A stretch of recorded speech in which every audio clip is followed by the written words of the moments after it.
Estos avances, el estudio genético obviamente continúa. Ahora bien, este es un parásito y a su vez son varios parásitos. Y casi que podríamos decir que son tres parásitos. ¿Por qué? En la que sigue, en la foto que sigue, lo que podemos ver es una de sus formas que la denominamos oquiste. Y es la forma en la cual el gato la elimina habitualmente con su materia fecal. Esta forma suele ser muy infectante para los animales o al hombre en el caso de ser ingerida a través de alimentos, agua en forma accidental. Y la denominamos ooquiste.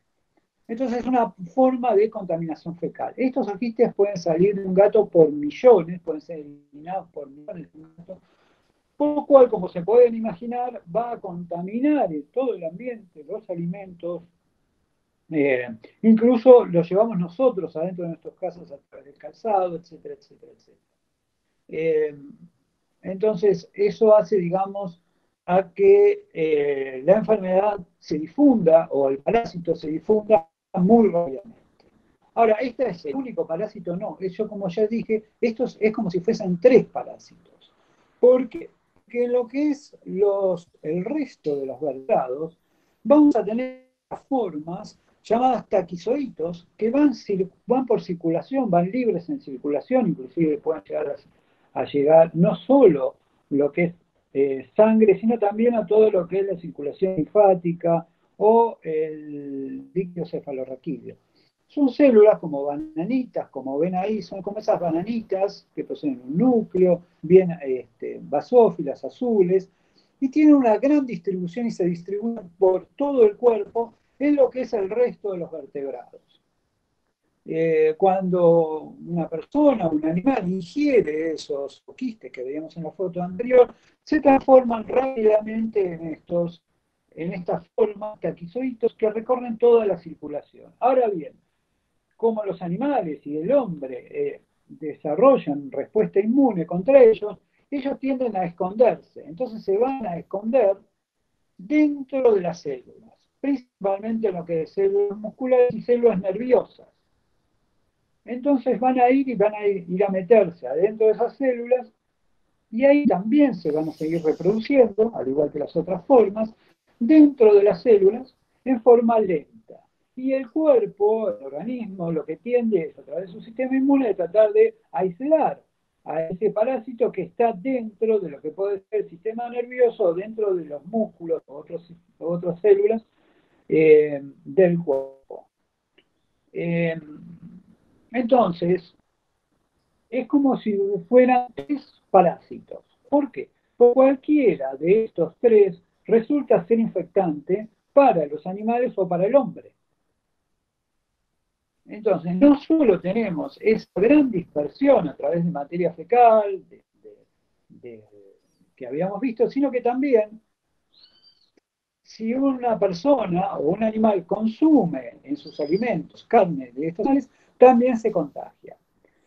Es decir, y en esta foto que estamos viendo ahora, que nosotros lo que vemos aquí es cómo este parásito va viviendo y necesita en su vida dos partes, dos animales. Uno es el gato y otro es cualquier vertebrado, que obviamente incluye aves, roedores. Y nombro estos en primer lugar porque justamente son los que pudieron haber extendido en principio este parásito a lo largo de áreas geográficas extremadamente grandes, a través de aves migratorias, o a través de los mismos roedores cuando viajaban junto con los humanos, a través de lo que pueden ser barcos o las carretas, o distintos sistemas de transporte, han ido colonizando de esta manera todo el globo terráqueo. Pero hay otros animales que también pueden contener estos, como ven, principalmente el pino, es como el objeto natural de este parásito. Lo llamamos intermediario porque justamente se reproduce en forma sexual. Entonces, el ovino es un animal extremadamente adaptado, tanto ovinos como caprinos, extremadamente adaptados a este parásito. Quiere decir que este parásito no lo enferma, porque son tal vez 1 millón de años de evolución, de coevolución entre el parásito y los animales. Entonces, a los animales en general no los afecta, no les produce nada. Y se ha ido adaptando a todos ellos. Ahora bien, figura un cerdo ahí porque el cerdo es muy propenso a tener también toxoplasmosis en sus tejidos. Y esto hace que debamos prestar particular atención cuando se ingieren alimentos mal cocidos, carnes mal cocidas, o en aquellos pueblos, poblaciones, eh, que consumen especialmente carne de cerdo sin cocinar bien, son más propensos a contraer esta enfermedad.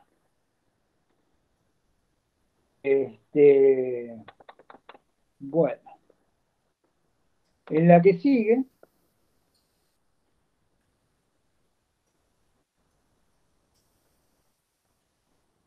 nosotros teníamos que el gato, a través de su materia fecal, disemina estas formas, estos quistes, a una gran cantidad de animales.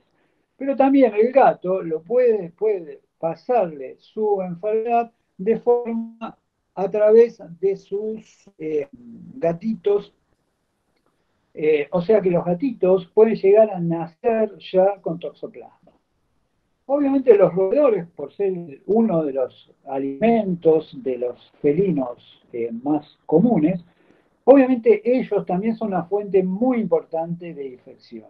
Y lo que se vio es que también los roedores pueden transmitir en forma vertical, o sea, a través de su descendencia, el toxoplasma a su progenie, es decir, a sus hijitos. O sea que es esta vía de transmisión a través de la madre al feto y de ahí hacia el animal recién nacido parece ser bastante común en el reino animal.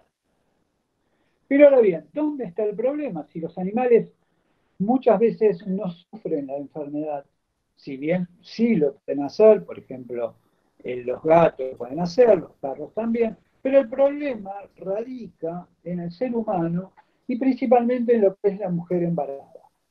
Entonces, es en la mujer embarazada el mayor problema y ahí es donde se pueden producir abortos o bien la infección puede pasar al recién nacido y evidenciarse años más tarde con problemas neurológicos o con problemas a nivel del ojo.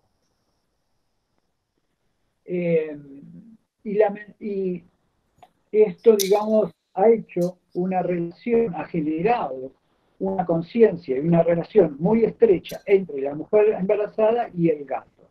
¿Qué significa esto? Que lo que se sostuvo durante muchos años es que si había una mujer embarazada, no podía haber un gato.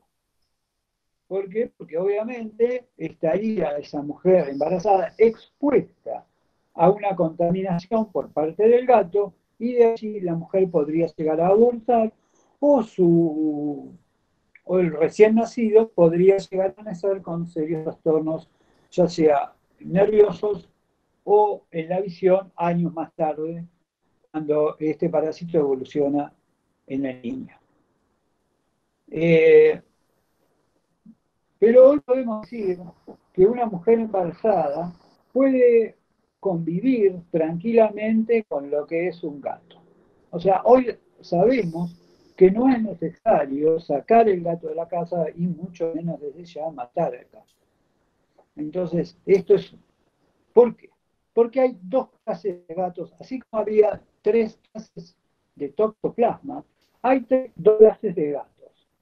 Uno es el que vemos a la derecha, nuestro gato adulto, muy lindo, y otros son los gatitos recién nacidos, muy lindos también, mucho más lindos, y que, como suele suceder, son los más peligrosos cuando hablamos de toxoplasmosis. ¿Qué quiero significar con ello? Que en general los que eliminan esos oquistes, o sea, esas formas infectantes, son en general los gatos recién nacidos durante las primeras semanas de vida. Y eliminan una gran cantidad de oquistes, pero lo hacen también durante un periodo de tiempo reducido. lo hacen durante alrededor de 5 días, 10 hasta 15 días, y no más allá. O sea, durante este periodo de tiempo sí pueden eliminar toxoplasma a través de su materia fecal, contaminar el ambiente y de allí puede ser adquirido en forma accidental por una mujer embarazada y provocarle el aborto si es que la mujer embarazada no posee anticuerpos contra toxoplasma. ¿Por qué?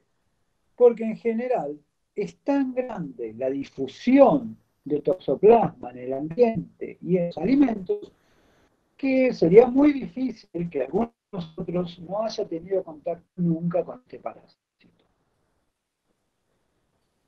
Es decir, que la mayoría de nosotros, en algún momento de nuestras vidas, hemos tenido contacto con toxoplasma. Y de allí hemos desarrollado inmunidad, hemos desarrollado una resistencia adquirida al toxoplasma y por eso no enfermamos y debido a ello tampoco las mujeres embarazadas en general abortan.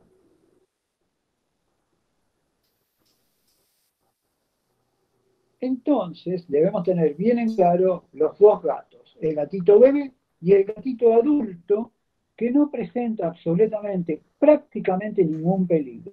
Excepcionalmente, el gato adulto podría llegar a eliminar o quistes de toxoplasma a través de sus heces en el caso de un inmunodeprimido, por ejemplo, las típicas enfermedades BIF-BILEF, pero digamos tampoco es todos los casos que se da de esta manera. ¿Tá? Podría llegarse a dar en un gato entonces inmunodeprimido. Pero en general entonces lo que hay que decir y dejar muy en claro aquí es que para la mujer embarazada no necesita sacar su gato de su casa. No necesita. Sí es bueno con la consulta con el veterinario y una desparasitación en forma solamente preventiva. Ahora bien, entonces, ¿qué significa esto? Eh, que el problema queda acotado ahí, y no, la realidad es de que tenemos que ver cuáles son aquellos factores que sí pueden provocarnos eh, la infección por toxoplasma y que no sean el gato. Por ejemplo, como ya dijimos, los alimentos y las carnes crudas pueden ser vehículos para una de las formas o dos de las formas del toxoplasma. Eso significa que no debemos consumir carnes crudas.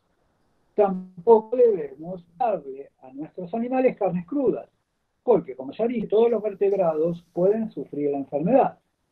Entonces, evitar dar carne cruda a nuestras mascotas es una forma de prevenir la enfermedad. La de la derecha, con la mujer, no hay ningún problema, la mujer no debe tomar recaudos básicos de higiene. No tanto con el gato, de ahí, o sea, mantener una distancia mínima siempre es recomendable. Lo que sí debe hacer es no consumir, obviamente, carnes mal cocidas o crudas, y debe tener mucho cuidado en la preparación de los alimentos. Porque si bien nosotros cocinamos muy bien la carne, muchas veces las verduras que nosotros cocinamos, que nosotros consumimos, perdón, las consumimos crudas. Eso significa que si nosotros contaminamos con algún utensilio de cocina que previamente utilizamos para cortar carne o para preparar carne, y luego utilizamos el mismo utensilio, como puede ser eh, una tabla, un cuchillo, un tenedor, una cuchara, si la llevamos a la ensalada, podemos de esa forma transferir los toxoplasmas que están en la carne cruda a la ensalada. Y de esa forma la mujer embarazada, en caso de no tener defensas, sí puede tener problemas, puede enfermar, y es decir, que puede provocarle el aborto de su feto. Como este parásito tiene una distribución tan grande, importante, se distribuye eh, en todo lo que es la tierra, todo lo que toma contacto con la materia fecal, es decir, que se transforma. Un oquiste puede permanecer viable durante hasta un año en el medio ambiente. Eso significa que los cuidados, cuando nosotros trabajamos la tierra, cuando la mujer trabaja la tierra, debe extremar los cuidados. Es decir, debe utilizar guantes, nunca manipular la tierra, hacer jardinería, manipular la tierra, sin guantes si es una mujer embarazada. O sea, debe tomar los recaudos. Y obviamente, antes de comer, lavarse bien las manos, higienizarse bien las manos antes de ingerir alimentos cada vez que lo hace. El otro cuidado es el cuidado de la bandejita donde defecan los gatos. La bandejita debe siempre higienizarse o cambiarse o limpiarse en forma diaria. De esa manera, por más que el gato elimine quistes de toxoplasma, dado que demora al menos 24 horas en evolucionar, en ser fecante, es que entonces, si la limpiamos todos los días, no corremos peligro de adquirir esta parasitosis, y especialmente la mujer embarazada. Bien, no sé si queda alguna foto más. No, no llega. No, Pablo, ya están todas. Bueno, teníamos una última foto, digamos, yo quería mencionar aquí al doctor Dubey, a Jitender Dubey, que digamos, ha sido el que a través de sus investigaciones en el Departamento de Agricultura de los Estados Unidos ha puesto claro sobre oscuro en este tema tan importante. Eh, ha sido, digamos, el padre de este parásito y de otros también. Y lamentablemente su laboratorio fue cerrado a principios de año, creo que fue, ha inquieto tanto, digamos, por el estudio de este parásito. Bueno, eso ha sido una breve descripción de lo que es esta enfermedad, y si habría dudas o preguntas, con gusto las trataré de contestar. Excelente, Pablo. Todos tenemos el librito de Dubey de toxoplasmosis. Ajá.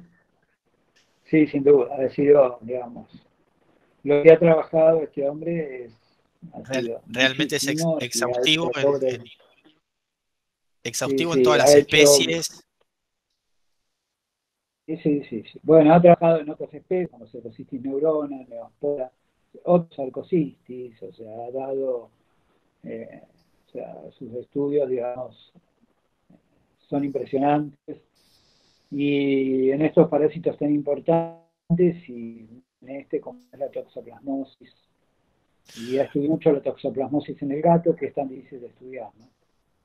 Pablo, mientras esperamos si hay dudas de algunas otras consultas, perdón, eh, creo que lo dijiste, pero yo tenía entendido que es más importante la transmisión alimentaria que la transmisión a través del gato. Sí, sí, desde ya, los recaudos, por eso la aclaración de que no debemos sacar el gato de la casa. El gato solo transmite, solo es infectante cuando es cachorro, ahí sí puede eliminar oquistes y no durante el resto de su vida. Por lo tanto, los alimentos constituyen la principal fuente de infección. Sí, es así, Marcelo, como decís. De cualquier forma, trabajar la tierra eh, con las manos sin protección y implica un peligro serio para una mujer embarazada, ¿no?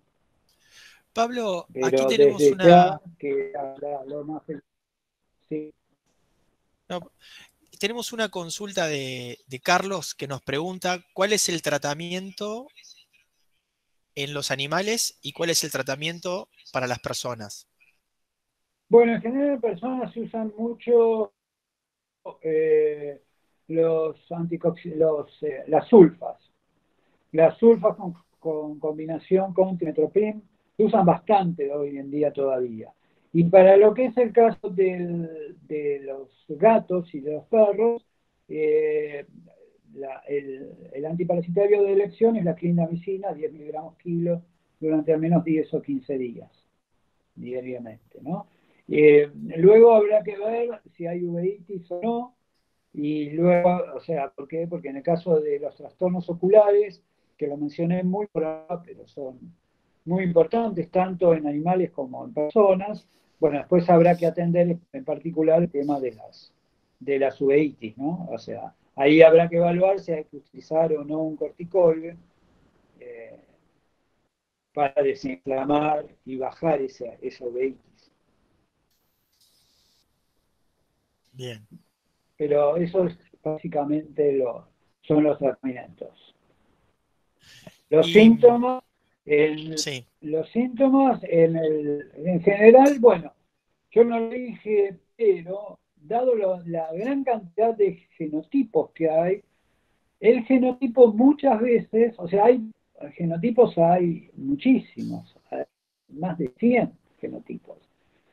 Tenemos uno que es un genotipo chino que es mortal, puede ser hasta mortal para el hombre.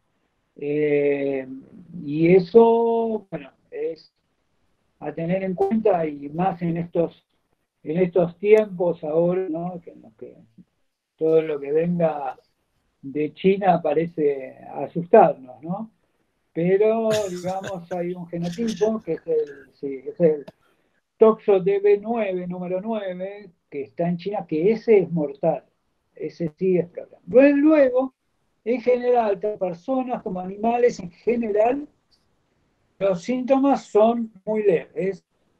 En los animales puede haber lo común, observar inapetencia, cierto enflaquecimiento, eh, o sea, síntomas muy extremadamente generales. Cuando aparecen los síntomas, por los genotipos que tenemos nosotros, en general se dan formas nerviosas, tanto en gatos como en perros. Los gatos se da una encefalitis y, o sea, luego habrá que ver, digamos, o encefalomielitis, luego habrá que ver qué zona del cerebro está afectada, y lo mismo sucede en los gatos. Muchas veces en los gatos afecta zonas cerebrales, entonces se ven trastornos en la coordinación, el gato se cae, o el gato camina en círculos, tiende a caminar en círculos, puede haber mioclonía, tics, y algo similar sucede en el perro, que el perro muchas veces que desarrolla una flexión o una ataxia en sus miembros. Obviamente hay que hacer el diagnóstico, ¿tá? Hay que hacer el diagnóstico para implementar luego el tratamiento, para ver bien, pero cuando se desarrolla, en general es asintomática, pero si se desarrollan síntomas, los síntomas que aparecen son de tipo nervioso. Entonces, en todo animal con este tipo de sintomatología, nunca hay que descartar toxoplasmosis, ¿no? Eh, yo no lo dije, pero bueno, obviamente habrá que ver el diagnóstico diferencial con las formas nerviosas del moquillo. Y un animal, especialmente si es un perro, lo que habrá que evaluar es si está o no, este, si está o no vacunado contra distemper, ¿no? Porque si no está vacunado, eh, digamos que es más propenso a contraer la enfermedad y a desarrollar la sintomatología nerviosa. O sea que aumenta su riesgo a medida que sus defensas disminuyen. No sé si con eso más o menos quedó contestada la pregunta. Pablo, ahí tenemos otra pregunta de María, que se trata de si el hospedador intermediario es un perro, ¿puede llegar de alguna manera al ser humano? No, no. Bueno, salvo aquellas comunidades que ingieren carne de perro, ¿no? Que forma parte de su alimentación. De otra forma, no. Claro. De otra forma, no. Y en el perro también tenemos, además de las casas, hay que hacer todo un diagnóstico neurológico, que ahí vos lo podrás, te podrás ampliar muchísimo más, Marcelo, y es el tema de Neospora, ¿no? Que es el otro parásito que es más común que Toxoplasma en el perro. O sea, los trastornos neurológicos parasitarios son más comunes por Neospora en el perro que por Toxoplasma. Y en ¿Sabés? esto sí, por esto sí. No, no, sabés que no quería interrumpirte, pero lo que es muy interesante y por ahí es valedero de compartir, que durante muchos años se pensaba que los parásitos eran los mismos. Incluso en las ediciones de los libros, Sí. libros de los 80 hablaban solamente de toxoplasma y después empezaron a hablar de toxoplasma y neospora como dos parásitos diferentes. Así es, Marcelo. Sí, bueno, no te olvides que de, se sabe de Neospora. Yo me acuerdo de haber recibido eh, la foto en diapositiva de la primera, bueno, por favor que todos los pibes jóvenes no me critiquen ahora, pero en diapositiva, la foto del primero quiste de Neospora, o sea que, y esto hará unos, no sé, 20 años, por ahí, 20, recibí por correo, me mandaron la foto del primero quiste de Neospora, y que se pudo aislar, ¿no? Sí, y no solo con Neospora le tuvo la confusión, sino con eh, otros sarcocistidios, como sarcocistis neurona en el equino. ¿Qué se hizo? ¿Cómo después se dieron cuenta? Bueno, porque todos los trabajos porque aparte hay, si hacemos diagnóstico serológico, puede haber inmunidad cruzada. Entonces, cuando se comenzó a utilizar PCR, se vio que había parásitos diferentes. Entonces, ¿qué se hizo? En todos los estudios que se habían guardado las muestras, y esto está muy bien documentado con Sarcocistis neurona en el equino, cuando se pensaba que Sarcocistis neurona iba a hacer estragos, eh, volvieron a analizar esos preparados, esos cortes histológicos se volvieron a analizar y se vieron que no era Sarcocistis neurona. O sea que hubo que cambiar todo. O sea, ya están hechas las publicaciones, y esto incluyó a todos los que trabajaban en esa época, incluyendo también a Dubey, ¿no? Es decir, que él siguió trabajando, entonces pudo aclarar todas estas cosas.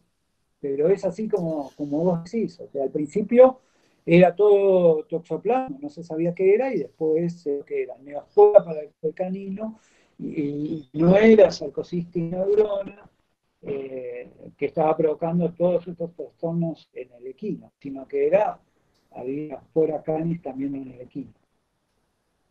Pablo, vos lo mencionaste que todos hemos estado expuestos a toxoplasma, perdón.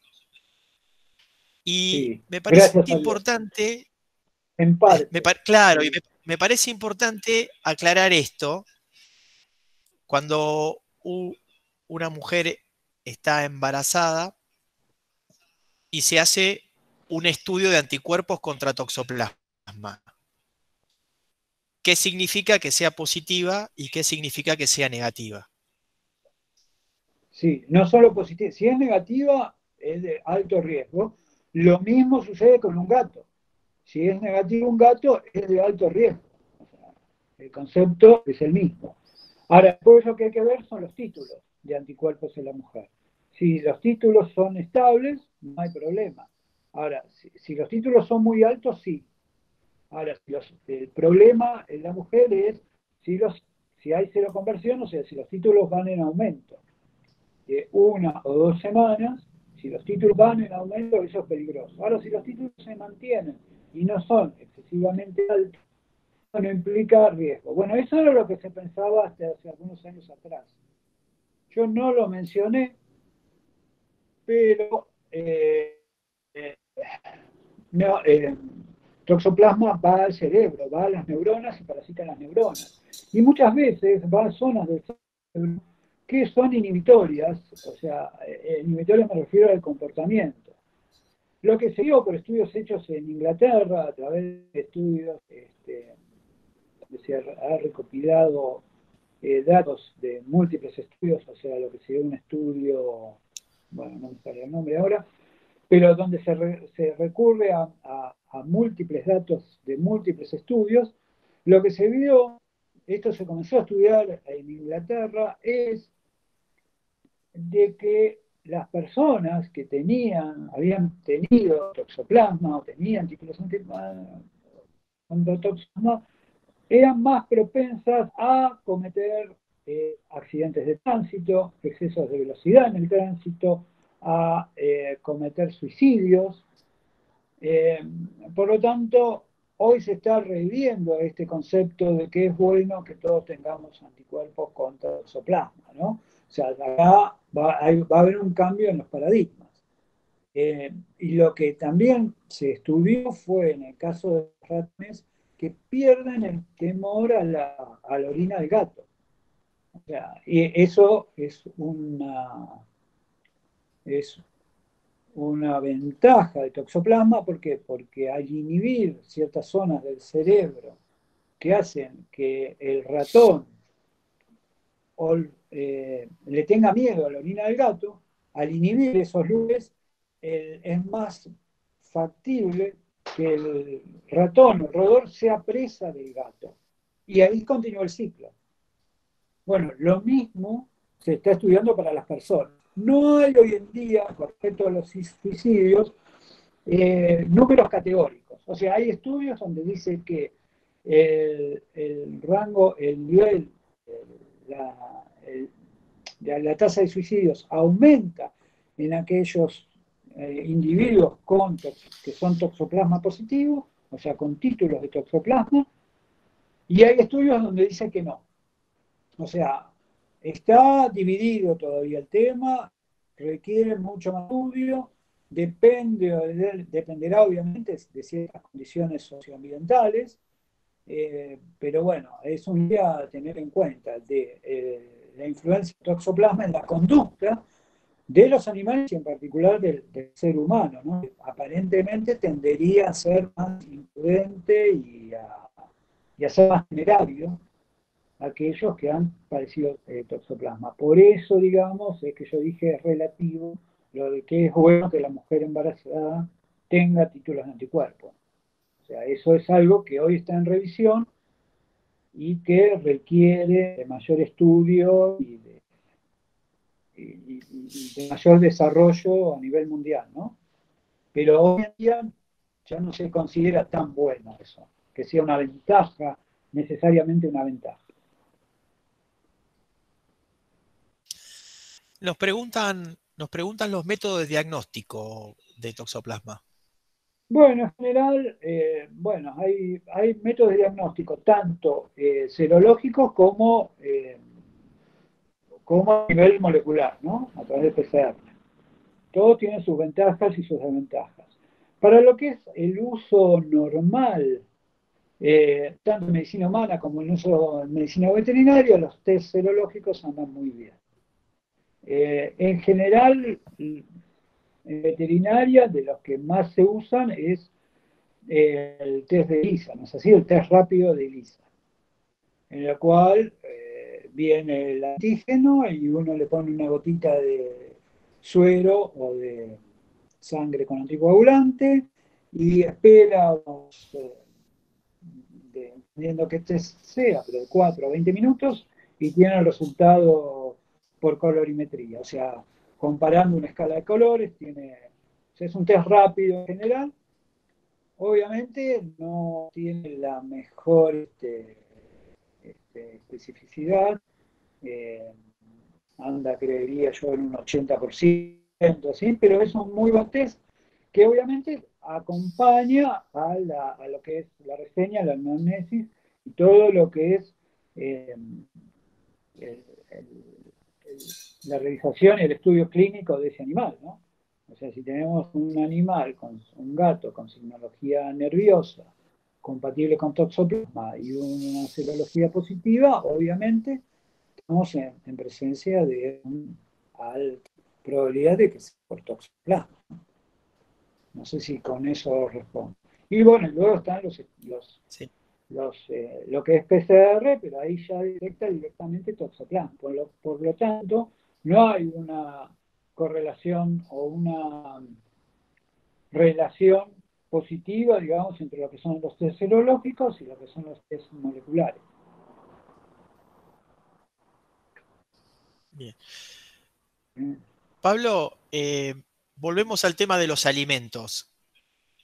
Sí, La congelación, ¿lo inhibe, lo mata? Es efectiva o solo la cocción? no, solo cocción. Digamos, tendría que irte a temperaturas extremadamente bajas. No un freezer común de unos 20 grados, digamos. O sea que no lo mata por completo, digamos. Perfecto. Tenemos otra que vuelve a la acción neuroquímica que tiene toxoplasma en el cerebro. ¿Esa alteración ocurre en todas las especies? Creo que hace Bueno, no se referencia a lo que sabe. comentaste de la depresión. Ok.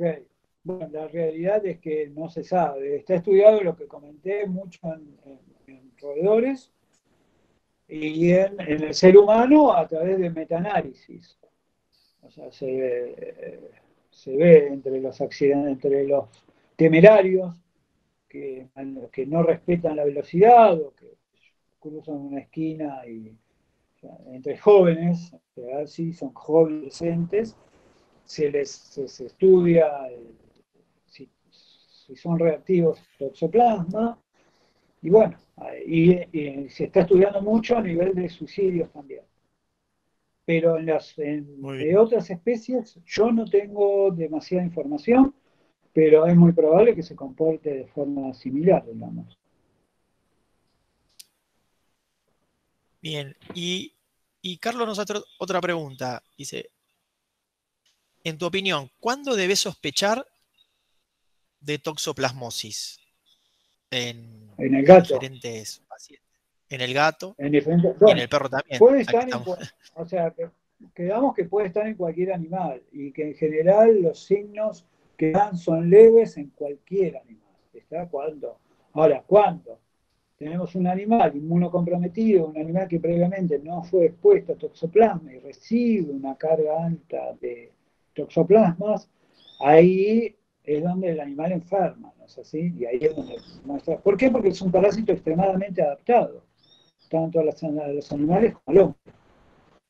Y sin ser un especialista en el tema, en la parte clínica, porque no he atendido un gran número de animales, digamos, con signología eh, compatible con toxo y a los cuales yo le haya hecho un diagnóstico de toxo, pero digamos, si es un gato, eh, puede ser cualquier signología nerviosa, en principio. Ahora, hay algunas que se ven en forma más común. Puede ser debido a toxo o a otros. Pero en el caso de que se da en forma más común, debemos sospechar cuando el gato eh, no puede caminar en forma adecuada, rectilínea, o sea, cuando el gato en su deambular presenta ataxias, ¿no? Cuando camina en círculos, y ese es otro signo que se ve bastante. Ellos lo acompañan de un maullido continuo.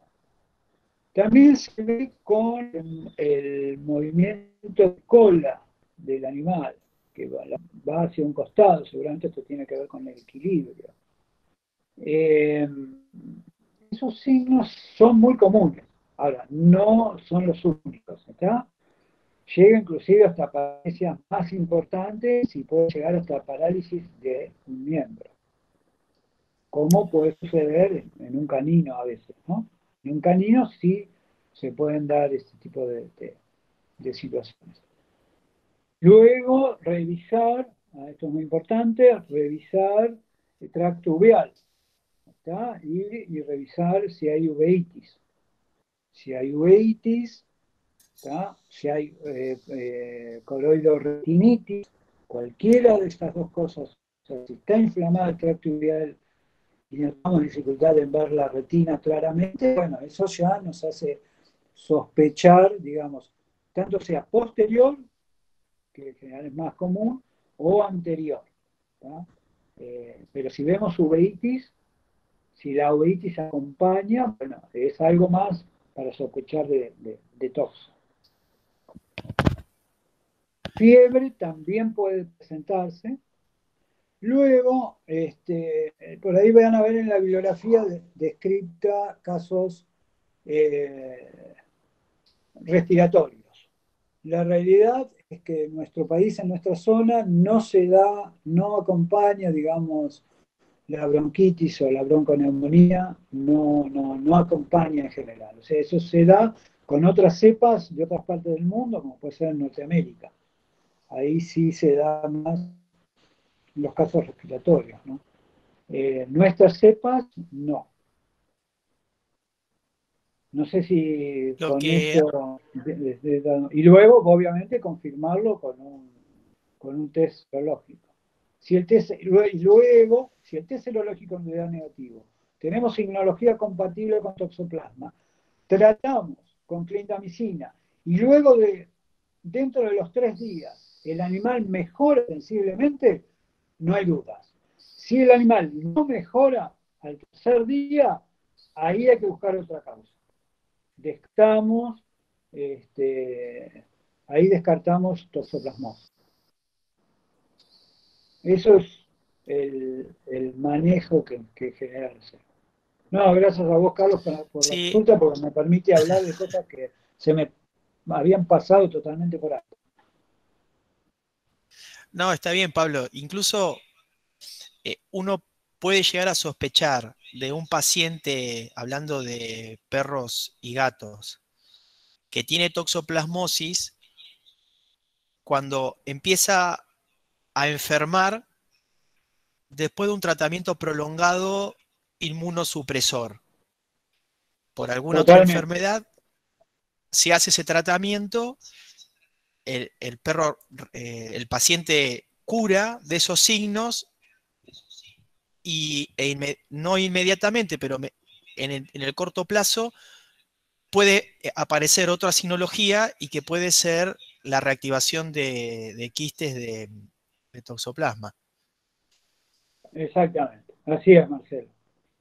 Eso Y es es muy así. interesante lo que vos Está, dijiste del diagnóstico, ¿no? Que son esos 5 pasos: signos, respuesta al tratamiento, detección de anticuerpos y, bueno, si uno tuviese la oportunidad, detección del parásito en el organismo.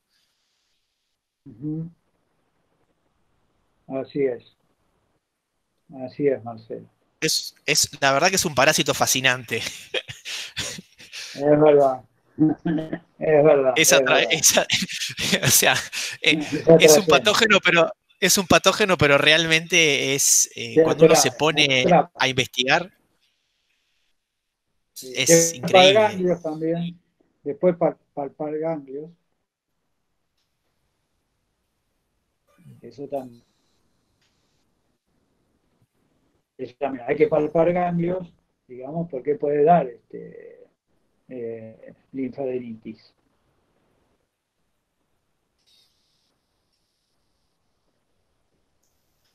Sí, lo tenemos, o sea, con signos neurológicos lo tenemos presente siempre.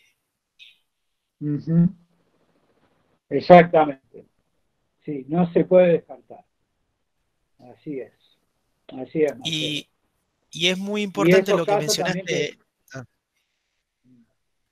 que en medicina humana, si si ante casos de cambios de comportamiento en las personas, si se investigase toxoplasma, se encontrarían mucho más casos de lo que se piensa. Así es. Sí, sí, es muy posible. Es muy posible que sea así. Bueno, es algo que está en continua revisión, ¿no? Porque esto puede llegar a tener un impacto muy grande en las medidas de prevención a futuro y en que niños no deberían contraer toxoplasma, ¿no? Y otras cosas, muchas veces se le tiene mucho miedo a los areneros, que quería, y bueno, los areneros en general están muy expuestos al sol, y en general lo que se ve es que no son una fuente de infección muy importante. Pero sí el pasto, por ejemplo, porque en el pasto pudo haber defecado un animal y ahí se mantiene húmedo a resguardo del sol, por lo tanto ahí una quiste podría permanecer viable durante mucho tiempo. Entonces, bueno, Pablo, sí, mencionaste los areneros. sí. Además de toxoplasma, ¿puede haber en los areneros algún otro parásito de transmisión a la persona? Bueno, la verdad es que muy poco, ¿eh? Justamente porque por la exposición al sol, la sequedad, salvo que Ah, estemos en lugares muy húmedos, no son proclives a, a contener ni este ni otro tipo de parásitos. Pero sí el césped. En el pasto de la plaza, es más, cuando se han buscado estos parásitos, especialmente lo que es toxocala, que es más fácil de encontrar, los areneros no se encontró casi. En plazas, por ejemplo, en plazas de grandes centros urbanos, como puede ser Buenos Aires, entre otros, no se encontró mucho más areneros, sí se encontró en el pasto, de las mismas, ah. de las plazas públicas frecuentadas por niños, eh, por adolescentes, por ancianos, sí en el pasto, y no en lo que es la arena, justamente porque la arena en general es seca y el sol la seca. Ahora sí existe la posibilidad de que se entierre y eventualmente salga a la superficie cuando los chicos juegan. Esa es una posibilidad. Pero aparentemente no tendría una significancia muy grande. ¿Eh?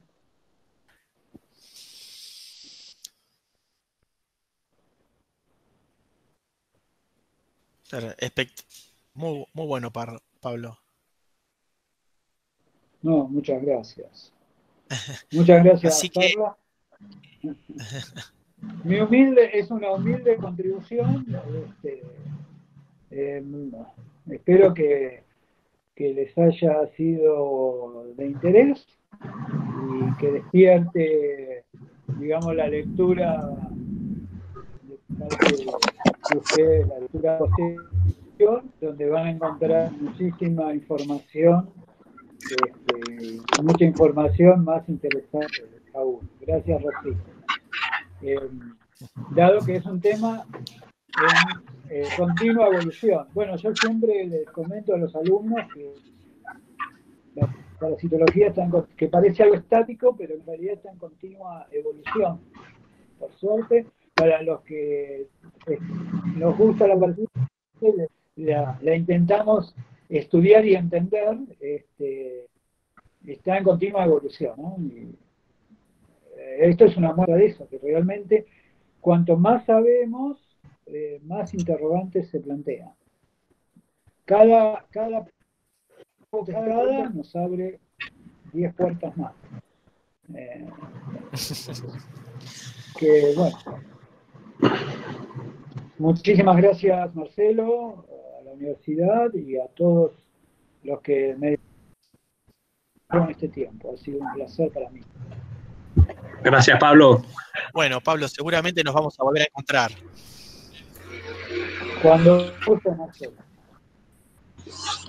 Muchísimas gracias a todos. Adiós y esperemos que otra vez sea presencial. por lo presencial.